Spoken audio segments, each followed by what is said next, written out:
Marshawn Lynch, the man who would not go down.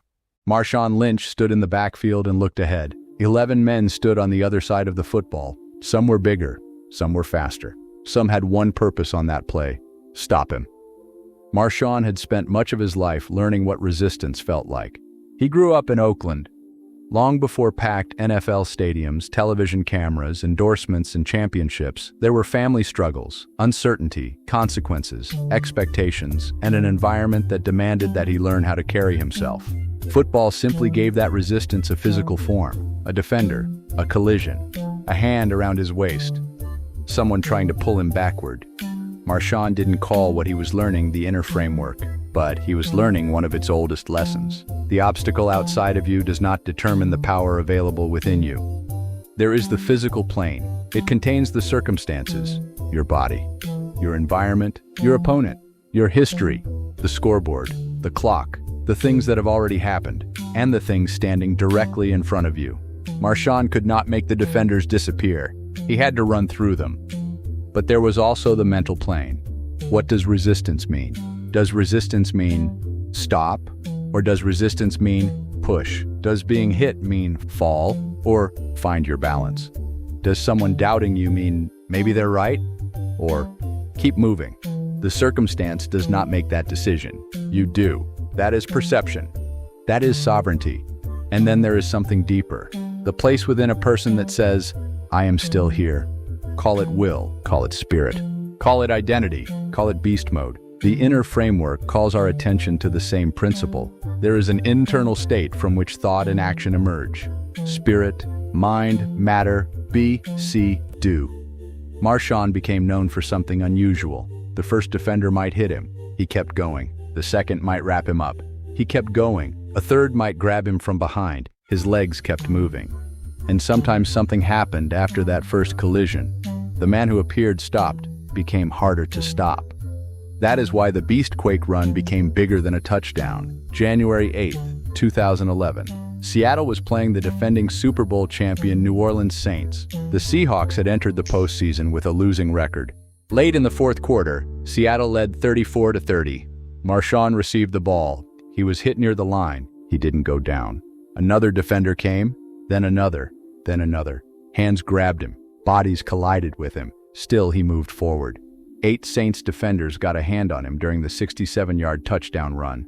Seattle ultimately won 41-36. The crowd erupted so violently that seismic instruments detected the reaction. People called it Beastquake, but look at it through the inner framework. The remarkable thing wasn't that there was no resistance. The remarkable thing was how much resistance there was. Without the defenders, it would have been another run. The resistance revealed the power, and life works much the same way. People often believe alignment means obstacles disappear, but the inner framework teaches something more useful. Sometimes alignment changes the way you meet the obstacle. The physical plane says, here is what stands in front of you. The mental plane asks, what are you going to make this mean? The spiritual plane asks, who are you going to be while facing it? And then the body answers through action. Spirit, mind, matter. Marshawn ran. But his story wasn't simply about overpowering people. There was another form of resistance waiting for him. Attention, media, expectations, public judgment. People wanted explanations from him. They wanted access to him. They wanted him to behave the way professional athletes were expected to behave. Marshawn increasingly drew boundaries around what parts of himself he was willing to give away. Sometimes those choices brought consequences. His career included mistakes and disciplinary issues, and self-mastery does not mean pretending consequences do not exist. Sovereignty is not freedom from consequence. It is responsibility for how you respond to consequence. That distinction matters. The inner framework is not, I do whatever I want. It is, I govern myself. And governing yourself requires knowing what belongs to you.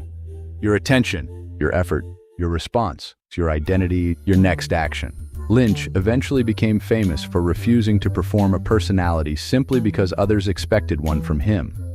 There was another lesson hiding there. Not every external demand deserves internal authority.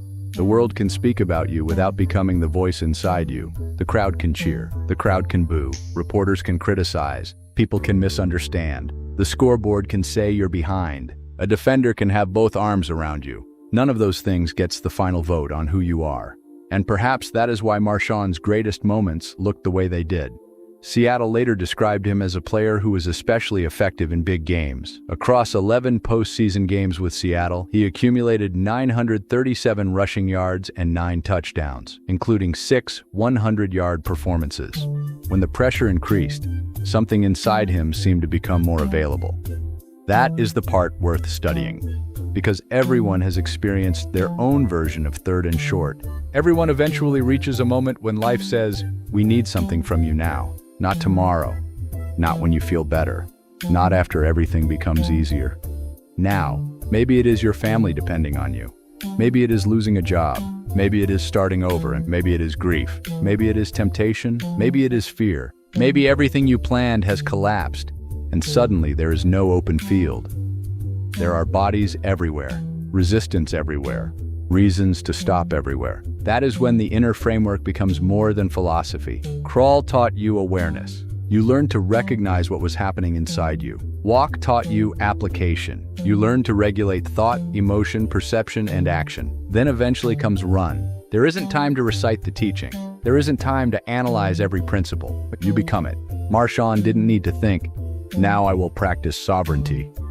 He protected what he believed belonged to him. He didn't need to think, "Now I will demonstrate mental transmutation." Resistance became fuel. He didn't need to think, "Now I will demonstrate spirit, mind, matter." Something within decided. The mind committed, the body moved. He didn't need to know the inner framework. He lived aspects of it. And maybe that is what beast mode really represents in this story. Not anger, not violence, not chaos. Integration. A state in which intention, mind, body, identity, and action become concentrated in one direction. Forward. One defender hits you. Forward. Life doesn't happen according to plan. Forward. Another obstacle grabs you. Forward. You make a mistake. Learn. Forward. People misunderstand you. Know yourself. Forward. The odds say you shouldn't win. Forward. Because strength isn't always revealed when the path is open. Sometimes you discover how powerful you are only when something is trying to stop you. Marshawn Lynch's greatest run wasn't great because nobody could touch him. It was great because they did. Again, and again, and again. And he kept moving. The field measured 67 yards. The scoreboard measured 6 points. The crowd measured the moment with an earthquake, but the inner framework would measure something else. What happened inside the man when the world tried to stop him? And that is a measurement available to every one of us. The obstacle reveals the resistance. Your response reveals you.